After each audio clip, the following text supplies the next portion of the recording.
ابن جوزی رحمہ اللہ کے ہاتھوں 20,000 لوگ مسلمان اور 1,00,000 لوگوں نے توبہ کی۔ تو جب آیا نا خط انہوں نے پڑھا، کہنے لگے معاویہ یہی تیری باتیں ہیں جس نے تجھے سردار بنا دیا، یہی تیری باتیں ہیں جس نے تجھے سردار بنا دیا۔ نبی ان سے کہیے کہ میں قریب ہوں۔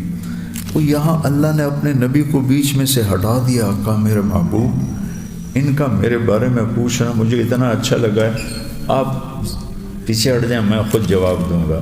میرے بندے میں حاضر ہوں، فإنی قریب، میں حاضر ہوں۔ سبحان اللہ نے بنو اسرائیل کے بارے میں فرمایا کہ ہم نے انہیں امامت بخش، لیکن جب وہ نافرمان ہوئے، یہ واحد قوم ہے بنو اسرائیل جنہوں نے نبیوں کو قتل کیا۔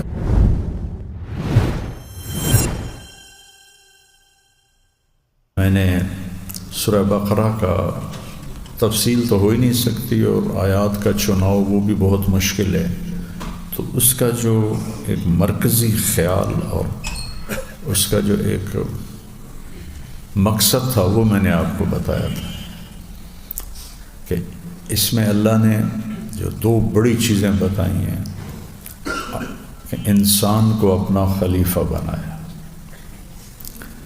یہ استخلاف آدم،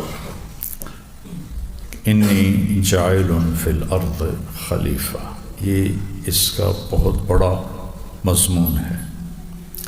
دوسرا مضمون ہے جو بہت بڑا ہے، وہ ہے قیادت کی تبدیلی۔ بنو اسرائیل کو اللہ تعالیٰ میں جعلنا منہم ائمۃ یہدون بامرنا لما صبروا وکانوا بآیاتنا یوقنون۔ اللہ نے بنو اسرائیل کے بارے میں فرمایا کہ ہم نے انہیں امامت بخش، لیکن جب وہ نافرمان ہوئے، یہ واحد قوم ہے بنو اسرائیل جنہوں نے نبیوں کو قتل کیا۔ کسی قوم نے میرے خیال میں اپنے نبی کو قتل نہیں کیا۔ یہ کم وقت واحد قوم ہے جنہوں نے انبیاء کو قتل کیا، بڑے بڑے انبیاء، زکریا، یحییٰ جیسے، اور اپنے طور پر عیسیٰ علیہ السلام کو بھی انہوں نے سولی پہ چڑھا دیا۔ تو اللہ تعالیٰ نے اس کی سزا میں ان سے قیادت کو چھین کر اس امت کو عطا فرمائی۔ پہلے قبلہ تبدیل کیا، یہ ایک علامت تھی کہ قیادت بدلنے والی۔ پھر آیت اتاری وَكَذَلِكَ جَعَلْنَاكُمْ أُمَّةً وَسَطًا لِتَكُونُوا شُهَدَاءَ عَلَى النَّاسِ۔ یہ امامت ہے کہ ہم لوگوں کے سامنے اللہ کی وحدانیت کی گواہی دیتے ہیں، اور وَيَكُونَ الرَّسُولُ عَلَيْكُمْ شَهِيدًا، یہ بھی ہے اس کے ساتھ۔ اب ہم سچے گواہ ہیں یا غلط گواہ ہیں؟ ایک آدمی دعویٰ کرتا ہے تو اس کے لیے اگر گواہ بھگت جائیں تو وہ دعویٰ سچا ہو جاتا۔ تو ہماری گواہی سچی ہے، اس پر اللہ نے اپنے نبی کو گواہ بنایا ہے، جن سے بڑا کوئی گواہ نہیں۔ تو اس کی ذمہ داری کیا ہے؟ وہ آل عمران میں کنتم خیر امۃ اخرجت للناس، تمہیں نکالا گیا ہے لوگوں کے لیے، اخرجت للناس۔ کیا ذمہ داری ہے؟ تأمرون بالمعروف وتنہون عن المنکر وتؤمنون باللہ۔ اتنی بڑی ذمہ داری اللہ نے، جو وَلْتَكُمْ مِنْكُمْ أُمَّةٌ يَدْعُونَ إِلَى الْخَيْرِ وَيَأْمُرُونَ بِالْمَعْرُوفِ وَيَنْهَوْنَ عَنِ الْمُنْكَرِ وَأُولَئِكَ هُمُ الْمُفْلِحُونَ۔ اس بھولے بسرے سبق کو مولانا الیاس صاحب نے زندہ کیا۔ خانقاہی نظام چل رہا تھا، جو آئے گا فائدہ اٹھائے گا۔ مدرسوں کا نظام چل رہا تھا، جو آئیں گے فائدہ اٹھائیں گے۔ واعظ و نصیحت کے خطاب ہوتے تھے، جو آئیں گے وہ نفع اٹھائیں گے۔ لیکن جب ایک ایسا دور آیا کہ آنے والے برائے نام رہ گئے اور نہ آنے والوں کا ایک جم غفیر، ان کا کیا کیا جائے؟ ان کے لیے ہے نبیوں کا طریقہ۔ نبیوں نے نہ مدرسہ بنایا، کیا عجیب بات ہے، نہ کتاب لکھی، نہ خانقاہ بنائی۔ رب انی دعوت قومی لیلا و نہار، انہوں نے خود چل کے جا کے اللہ کا پیغام سنایا۔ قم، اپنا حبیب سے فرما یا ایھا المدثر قم فانذر وربک فکبر وثیابک فطہر والرجز فاہجر ولا تمنن تستکثر ولربک فاصبر۔ یہ جو قیادت بدلی اور امامت ملی، کیا امامت ملی ہے کہ ہم وسطہ پہ غور کرو۔ ایک مطلب تو ہے اعتدال والی امت ہے، اور جبوتی میں نے بیان کیا کہ اس سے ایک مطلب یہ بھی نکلتا ہے کہ یہ امت واسطہ ہے۔ پہلے جہاں نبی ہوتے تھے اللہ اور بندے کے درمیان واسطہ، جو انہیں اللہ کے یا قوم اعبدوا اللہ یا قوم اعبدوا اللہ ما لکم من الہ غیرہ، ہر نبی قوم میں جا کے۔ اب یہ امت ہے، یہ انسانوں کو کہے گی یا قوم اعبدوا اللہ ما لکم من الہ غیرہ۔ نبیوں کی جگہ اب یہ واسطہ بنیں گے۔ ڈاکٹر شیخ فوزی تھے ایک میرے بڑے پیارے دوست، فوت ہو گئے، قطر، سوڈانی تھے، قطر کا پاسپورٹ تھا، شاعر تھے، بڑے لبیب ادیب۔ وہ مجھے بیان کے بعد میرے پاس آئے، میں نے کہا میں نے وسطہ کا یہ ترجمہ کیا ہے، ٹھیک ہے؟ کہنے کہ ٹھیک تو ہے، پر یہ قرآن ہے تو اس میں کوئی پیچھے مثال مل جائے تو وہ زیادہ احوط اور احتیاط والی بات ہے، باقی لغت کے اعتبار سے ٹھیک۔ میں جب واپس آیا تو میں نے پہلی دفعہ تفسیریں سنجیدگی سے اٹھائیں، تو مجھے تو کسی تفسیر میں ملا نہیں، تو وہ جو پہلی تفسیر ہے تفسیر طبری، ابن جریر رحمہ اللہ، بہت زبردست تفسیر ہے، وہاں میں نے اس کو دیکھنا شروع کیا تو وہ وسطہ، اعتدال کچھ اور جو میں نے کہا تھا وہ آیا ہی نہیں، تو میرا دل بیٹھ گیا، لیکن وہ کافی انہوں نے اس کو لمبا چلایا ہے۔ سب سے آخر میں انہوں نے یہ مطلب بیان کیا کہ یہ امت وسطہ ہے اللہ اور بندوں کے درمیان۔ تو پھر مجھے تسلی ہو گئی کہ رب رمیۃ من غیر رامن بھی تو ہوتا ہے نا، کبھی اندھے کا تیر بھی چل جاتا ہے۔ تو مجھے بہت خوشی ہوئی کہ اللہ نے مجھ سے صحیح کہلوایا۔ یہ امامت ہے، یہ قیادت ہے۔ یہ بیچ میں پھر جب حکومتیں آئیں تو سیاست چھا گئی، آپس کی لڑائیاں شروع ہو گئیں، اور یہ قیادت و امامت بھول گئی۔ علماء اپنے طور پر، ایسا نہیں کہ کبھی دعوت مٹی ہو، اس زمانے کے علماء، آج کے وہ وسائل ہی نہیں تھے کہ وہ ایک جگہ بیٹھ جائیں، لوگ آئیں، انہیں چل کے دعوت دینی ہوتی تھی۔ تو ابن جوزی رحمہ اللہ کے ہاتھوں 20,000 لوگ مسلمان اور 1,00,000 لوگوں نے توبہ کی۔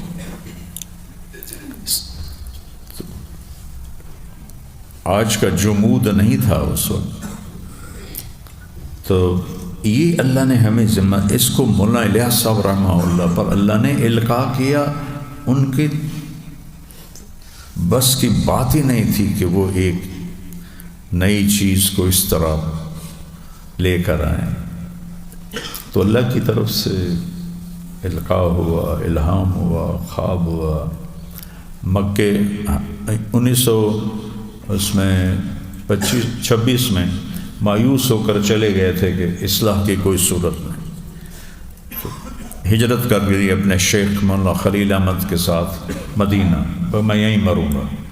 وہاں اللہ کے نبی خواب میں آئے کہ میرے پاس آؤ، تو حضرت مدنی کے بڑے بھائی تھے، وہ بہت، حضرت مدنی تو ہجرت کر کے آ گئے تھے، وہ وہیں رہے، حبیب ان کا نام تھا، وہ بہت زیادہ ان کے تعلقات ہو گئے سرکاری لوگوں سے۔ تو مولانا الیاس صاحب نے وہ خواب ان کو سنایا، انہوں نے مزار مبارک کے جو تھے مسئولوں کو بلا کر کہا کہ شخص کو جالیوں کے اندر بھیجو، تو 3 راتیں وہ جالی اور دیوار کے درمیان سوئے۔ ان 3 راتوں میں یہ سارا کام ان کے سامنے پیش کیا گیا۔ تو لوگ تصوف کو دیکھا تھا، تصوف کو لے کے چل رہے تھے، مدرسوں کو دیکھا تھا، مدرسوں کو دیکھ کے چل رہے تھے، ایک دم یہ شروع کر دیا اور پھر ایک ان کے پیچھے مواتیوں کے پیچھے۔ مشکل ترین قوم۔ تو یہ امامت کی ذمہ داری ہے۔ پھر ایک بات اور کہنی تھی، قرآن میں یسألونک 15 دفعہ آیا ہے، 2 دفعہ تو کافروں کا، یسألونک عن الجبال فقل ینسفها ربی نسفا، اور یسألونک عن الساعة ایان مرساها فیما انت من ذکراها۔ باقی 13 یسألونک صحابہ کے سوال ہیں۔ ہر یسألونک کے بعد قل ہے، سوائے یہ جو آخری یسألونک آتا ہے ایان مرساها، یہاں قل نہیں ہے۔ باقی ہر جگہ اللہ قل کو لائیں کہ میرے نبی یہ پوچھتے ہیں اہلا، قل آپ کہیے، اس کا یہ حکم۔ یہ آپ سے پوچھتے ہیں یسألونک عن الیتامی، آپ فرمائیے، اس کا یہ حکم ہے۔ یسألونک عن الانفال، آپ فرمائیے، اس کا یہ حکم ہے۔ یسألونک عن المحیط، آپ فرمائیے، ان کا یہ حکم ہے۔ تو اس طرح یسألونک کے ساتھ قل ہے۔ روزے کی بات آتے آتے فمن شہد منکم الشہر فلیصم ومن کان مریضا علی سفر فعدۃ من ایام اخر یرید اللہ بکم اليسر ولا یرید بکم العسر۔ اللہ کتنی تسلی دے رہا ہے کہ دین آسان ہے، مشکل نہیں ہے۔ وَلِتُكَبِّرَ اللَّهَ مَا هَدَاكُمْ وَلَعَلَّكُمْ تَشْكُرُونَ۔ یرید اللہ بکم اليسر ولا یرید بکم العسر وَلِتُكَبِّرُ اللَّهَ مَا هَدَاكُمْ۔ آئے کیا ہے؟ وَلَعَلَّكُمْ تَشْكُرُونَ۔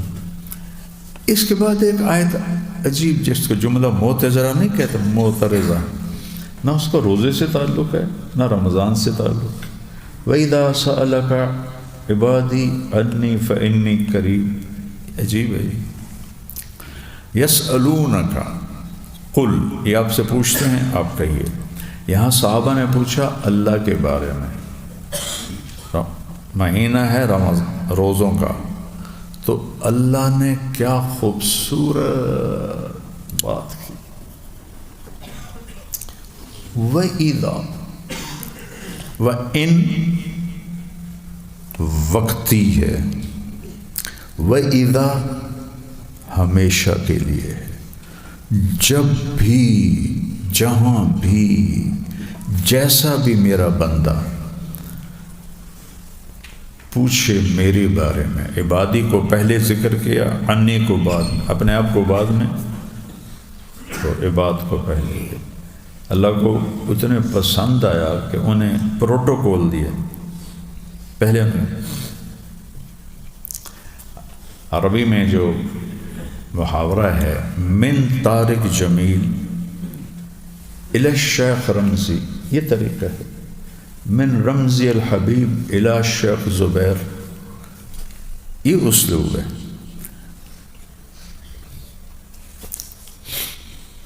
جب کسی کو عزت دینی ہوتی ہے تو اس کو پہلے ذکر کرتے ہیں، اپنے آپ کو بعد میں۔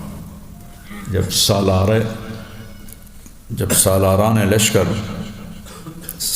اللہ کے نبی کے زمانے میں جہاد ہو رہا تھا، تو جب خط لکھتے تھے اللہ کے نبی تو من خالد بن الولید الی رسول اللہ نہیں ہوتا تھا، الی رسول اللہ من خالد بن الولید یہ ہوتا تھا۔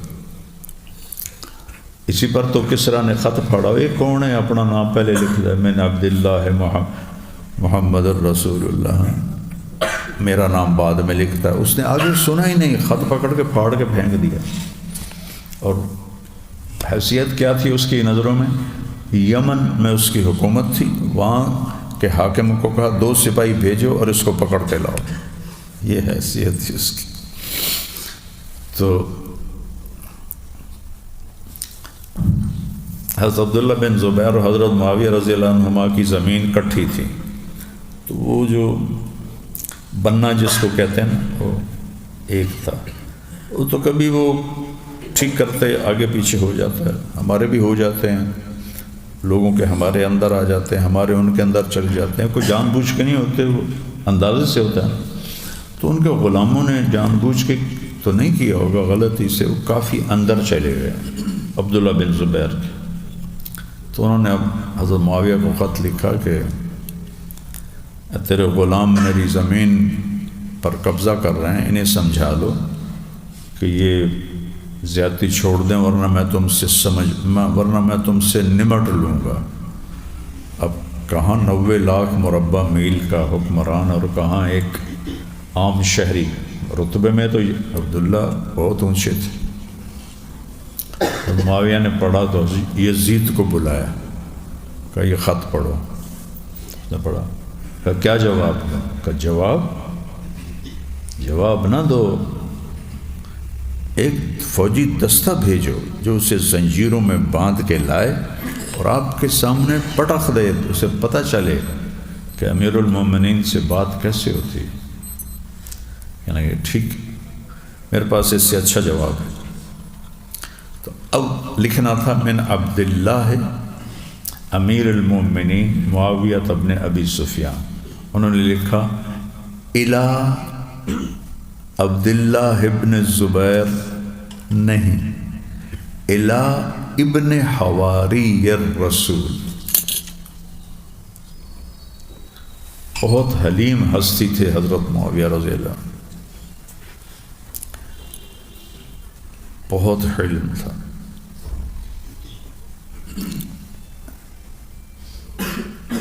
من عبداللہ امیر المومنین معاویہ بن ابی سفیان۔ آگے لکھا کہ مجھے آپ کی شکایت کا پتہ چلا ہے، میں اس پہ معذرت خواہ ہوں، اور اس کے ازالے کا ایک ہی اب مجھے حل سمجھ میں آیا کہ وہاں جتنی میری زمین جائیداد بمیں ساری چیزوں، غلاموں اور اس کے علاوہ جو اسباب زراعت سب آپ کی ملک، آپ کو ہدیہ، آپ اس کے مالک ہیں، اس کے بعد کوئی شکایت ہو تو ضرور یاد فرمائیں۔ تو جب آیا نا خط انہوں نے پڑھا، کہنے لگے معاویہ یہی تیری باتیں ہیں، یہی تیری باتیں ہیں جس نے تجھے سردار بنا دیا، یہی تیری باتیں ہیں جس نے تجھے سردار بنا دیا۔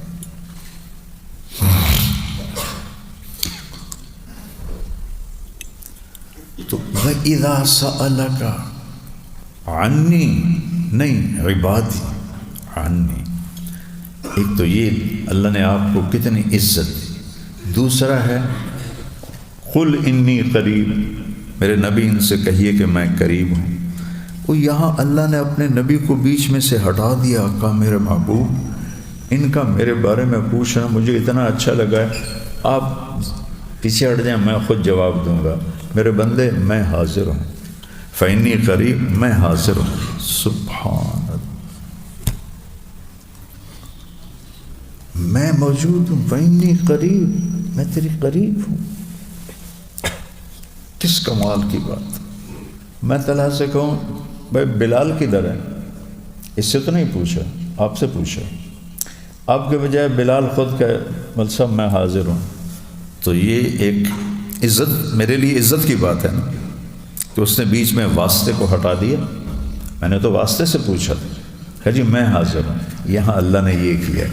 میرے نبی یہ میرے بارے میں پوچھ رہے ہیں، آپ پیچھے ہٹ جائیے، میں خود جواب دیتا ہوں۔ فإنی قریب، انا بھی نہیں کہا، انی، شک نکال دو، میں یقیناً تمہارے قریب ہوں، نیڑے ہوں، نیڑے۔ کیا کرتا ہوں؟ اجیب دعوت الداعی۔ اچھا، دعا ہوتا ہے بار بار پکارنا، اور دعوتاً ہوتا ہے ایک دفعہ پکارنا۔ تو یہاں دعوتاً پر الف لام لگایا، مضاف مضاف الیہ بنایا، دعوت الداعی مضاف الیہ معرفہ ہے، تو یہ نکرہ بھی معرفہ ہو گیا۔ اس کو معرفہ کیوں بنایا ہے؟ جس نے زندگی میں ایک دفعہ مجھ سے مانگا نا، مجھ سے بات کی، اور ایسے پتہ نہیں کتنے مانگنے والے، میں سب کی دعا کو سمجھتا ہوں، سب کی پکار کو سمجھتا ہوں۔ کیا بولا یہ کہنے کی ضرورت نہیں مجھے، ایک دفعہ بھی جو پکارے گا نا اس کو بھی جواب دوں گا۔ پھر الداعی، ٹھیک۔ اب تو تمہارے استاد بھی تمہارے نام نہیں جانتے ہوں گے، تم اتنے ہو گئے ہو، تو پرچی جب آتی ہوگی یہ دفتر میں، تو یہ نام سے پہچان نہیں سکتے ہوں گے، بلائیں گے، بھئی کون ہے عبد الرحمن، اس کو بلاؤ بھئی، جب وہ آئے گا اس کی شکل دیکھیں گے پھر پہچانیں گے، ایسے ہی نہیں؟ 250-300 بیٹھے ہوئے، اور میرا اللہ کہہ رہا ہے الداعی، پکارنے والے پر الف لام، یعنی معرفہ۔ معرفہ کا مطلب ہے کہ میں پکارنے والے کو بھی جانتا ہوں، اس کی پکار کو بھی جانتا ہوں۔ اچھا، اس نے مجھے ایک دفعہ پکارا، دعوت الداعی، کیا اللہ نے محبت کا اظہار کر دیا۔ ساری زندگی نہ پکارے اور ایک دفعہ کہے یا اللہ، تو اللہ کہتا میں تمہیں جانتا ہوں۔ ہم اپنے شاگردوں کو نہیں جانتے۔ ہمارا ایک نوکر تھا، چاچا غلام محمد جلاحہ تھا، تو اس کے رات کو کوئی بچہ نہیں ہوتا تھا تو بیگم سے کہتا تھا ایک پتر خسدہ پیا، یعنی نظر نہیں آ رہا ہے، نام نہیں یاد ہوتا تھا اس کو، اپنے بچوں 5-6 بچے تھے، ان کے نام یاد نہیں تھے اس کو، ایک کوئی نہیں اپنی چوکی دے گیا، اور اللہ 7 ارب تو آ جائیں، خربوں پہلے ہیں، پچھا تھا ہوں 7 ارب نہیں ہم دے، ٹائم تھوڑا ہی ہے۔ تو میں اس کے علم پہ قربان جاؤں جو مجھے دیکھ رہا ہے، آپ کو دیکھ رہا ہے۔ کہتا ہے ایک دفعہ جو پکارے گا اس کی پکار کو بھی جانتا ہوں، اس کو بھی جانتا ہوں۔ اذا دعان، کوئی ٹائم مقرر نہیں ہے، جب بھی پکارے۔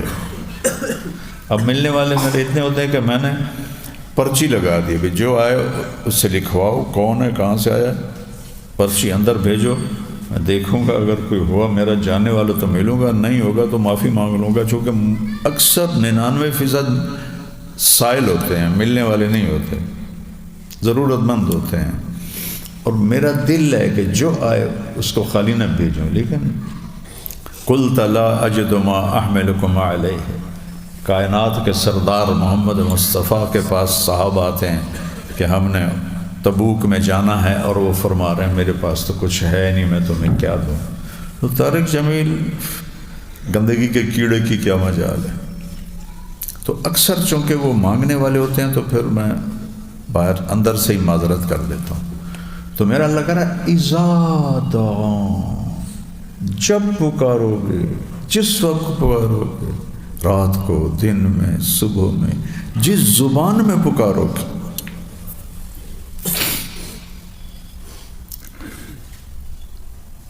یہ روزے کے ساتھ اس کا تعلق ہے کہ روزہ آپ کو اللہ کے اتنا قریب ہو جاتا ہے کہ بیچ میں واسطے کو بھی اللہ ہٹا کے آمنے سامنے ہو جاتا ہے۔ تو اللہ نے کہا فَلْيَسْتَجِيبُوا لِي، ایک کام تم کرو، فَلْيَسْتَجِيبُوا بھی نہیں کہا، لی کہا ہے، پھر تم میری خاطر، میری بھی تو سنو، میری خاطر، جسے ماں کہتی ہے بیٹا میری خاطر ہی یہ کام کر لو، اللہ کہہ رہا وہ میری خاطر تم میری بات پہ لبیک کہہ دو۔ پھر آگے عقیدہ تھا تو وہاں ذمہ داری لائے فَلْيُؤْمِنُوا بِی، اور مجھ پہ ایمان لاؤ، کیا ہوگا؟ رشد ملے، سیدھے مجھ تک پہنچو گے اور میں تمہارا ہاتھ پکڑ کے جنت میں پہنچا دوں، وہاں حور تمہارا ہاتھ